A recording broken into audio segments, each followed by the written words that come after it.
سواء واحدة متجوزة مثلا راجل هي بتقول عليه نرجسي، أو واحد متجوز واحدة بيقول عليها نرجسية. طبعا هو احنا فهمنا المصطلحات دي متأخرا، يعني زمان ما كناش نعرف أصلا إن الشخص المؤذي ده هو نرجسي أصلا، ده الكلام ده يعني حديثا، ومع انتشار كمان السوشيال ميديا والموضوع بقى أكتر، ومع كتر الناس اللي بتتكلم في الموضوع بقى الموضوع أخطر وأخطر، والناس اللي أخدت الموضوع كأكل عيش، سواء إن هي بتتكلم فيه على أساس إن هي تقدر تساعدك، أو الناس اللي هي واخدة دور الضحية على أساس إن هي تكسب تعاطف. فهو في كلا الحالتين بقى أكل عيش، لأن هو أصلا العلاقات كلها على بعضها عبارة عن رسائل.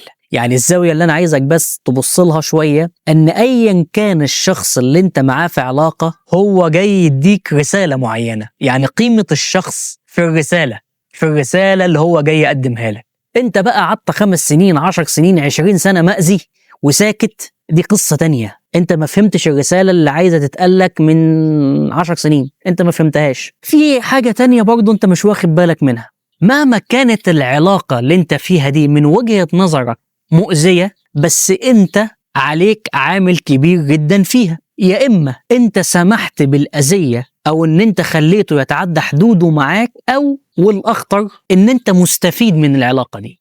تزعلش مني لو الكلام ضايقك، تزعلش مني لو الكلام ضايقك. أي شخص في علاقة مؤذية وعمال بس يتكلم ومش عارف يخرج منها، في الأول هو ما فهمش الرسالة بتاعت الشخص ده. الحاجة التانية والأهم والأخطر إن هو مستفيد حاجة من الشخص ده، حتى لو مستفيد شعور سلبي، حتى لو بيتغذى على دور الضحية، حتى لو مستفيد منه ماديا، أيا كانت الاستفادة، اسأل نفسك إيه الرسالة اللي عايز يقولها لي الشخص ده، وأنا مستفيد منه في إيه؟